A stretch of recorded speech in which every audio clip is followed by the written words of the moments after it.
এখন আমরা আলোচনা করব ত্রিভুজের সর্বসমতা বিষয় নিয়ে। ত্রিভুজের সর্বসমতাটা কি? আর ত্রিভুজের সর্বসমতা হচ্ছে সর্বসমতা।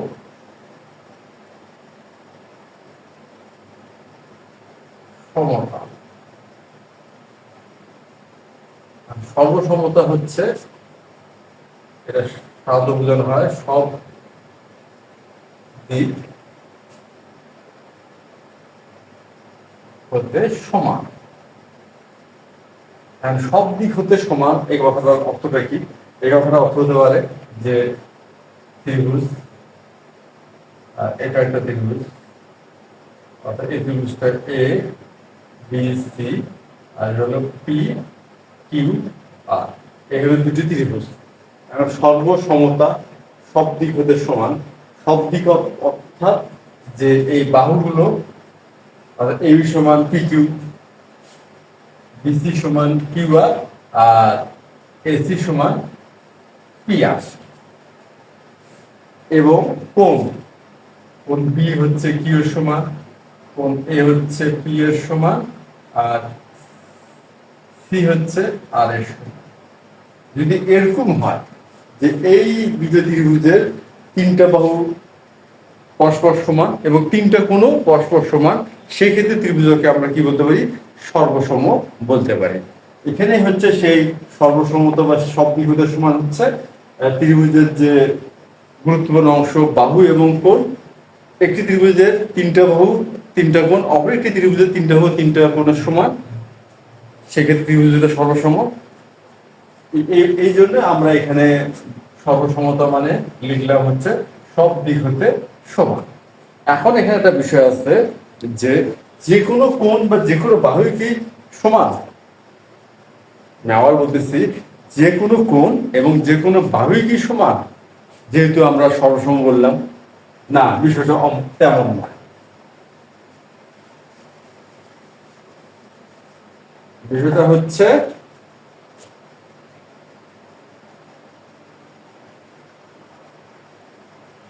অনুরূপ বাহু এবং অনুরূপ কোণ সমান। ব্যাপারটা কি? অনুরূপ বাহু এবং অনুরূপ কোণ সমান। যে কোনো বাহুই যে কোনো বাহুর সমান হয়। অনুরূপ বাহু এবং অনুরূপ কোণ সমান, বিষয়টা কি আমরা খেয়াল করি।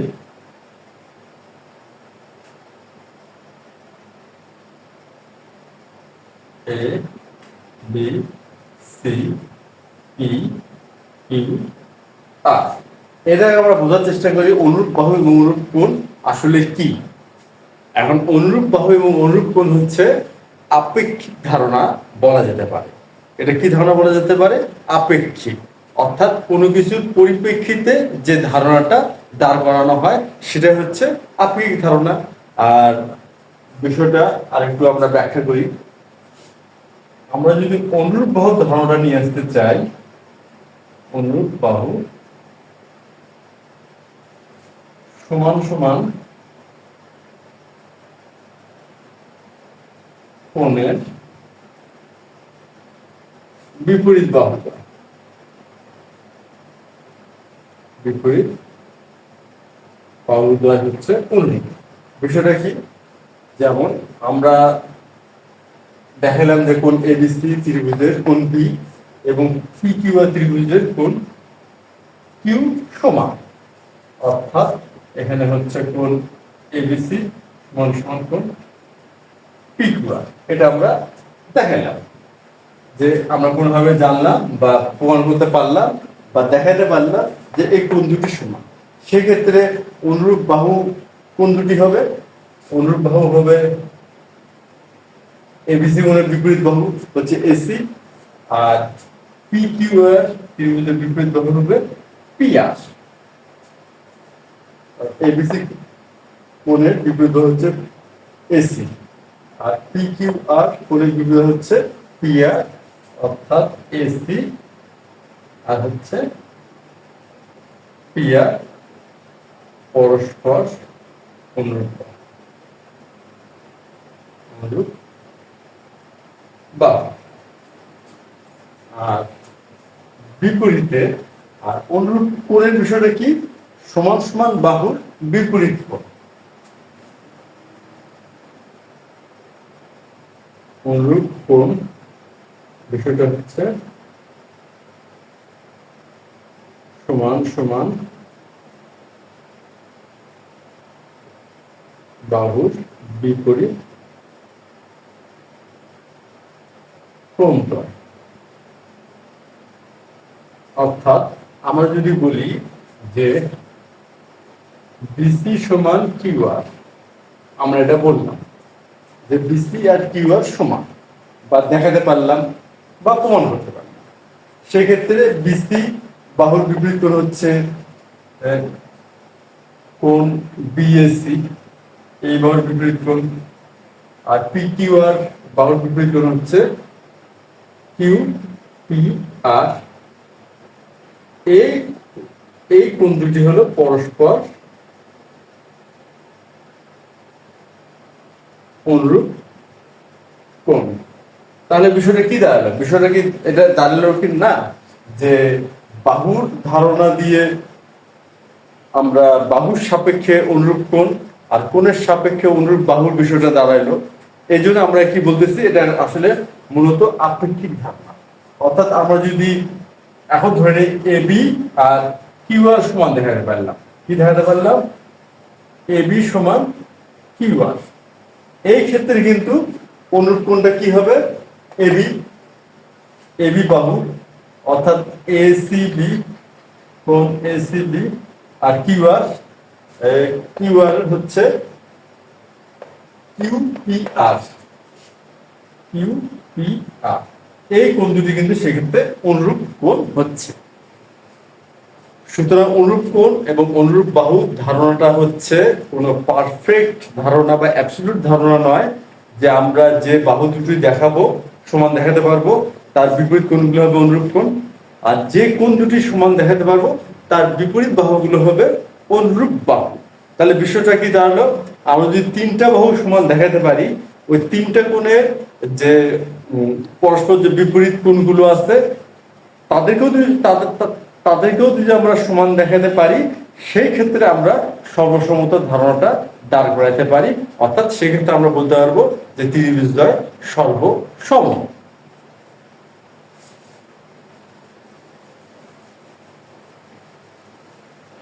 আমরা তাহলে অনুরূপ বাহু এবং অনুরূপ কোণের বিষয়টা ভালো মতো বুঝলাম বা বোঝার চেষ্টা করলাম এখন দুটো ত্রিভুজকে যে আমরা সরসম প্রমাণ করব এটা আমরা কি পদ্ধতিতে প্রমাণ করব এই পদ্ধতির নাম হচ্ছে উপরিপাতন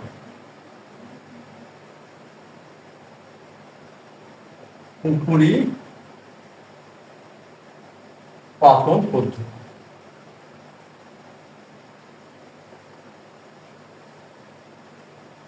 পদ্ধতি নাম কি উপরিপাতন পদ্ধতি এটাতে কি করা হয় এই পদ্ধতির সাহায্যে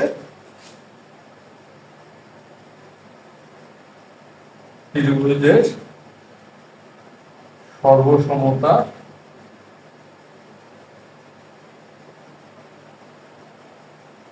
যাচাই বা প্রমাণ এই উপরিপাতন পদ্ধতিতে ত্রিভুজের সর্বসমতা যাচাই বা প্রমাণ করা হয় বিষয়টা কি বিষয়টা তেমন কিছুই না বিষয়টা হচ্ছে যে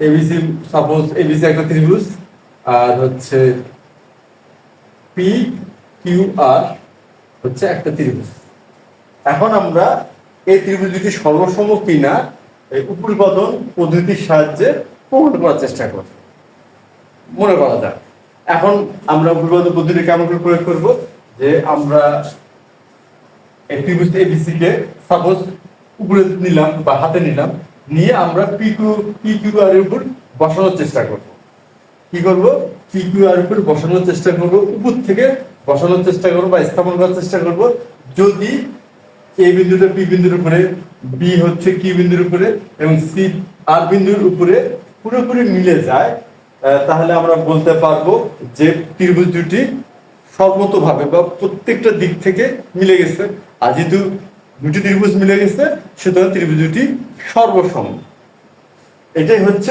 উপরিপাতন। উপর থেকে পতন, এটা হলো উপরিপাতন। উপর থেকে মিলানো হয় বলে এই পদ্ধতির নাম হচ্ছে উপরিপাতন।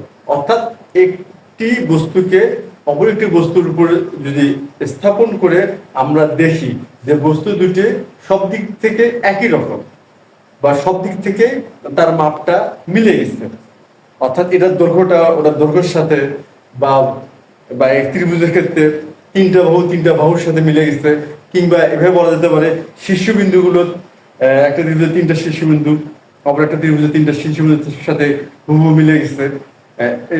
এটাও ধারণা করা যেতে পারে কোনগুলো তাহলে সমান, বাহুগুলো সমান, সুতরাং ত্রিভুজদ্বয় সরসম হবে।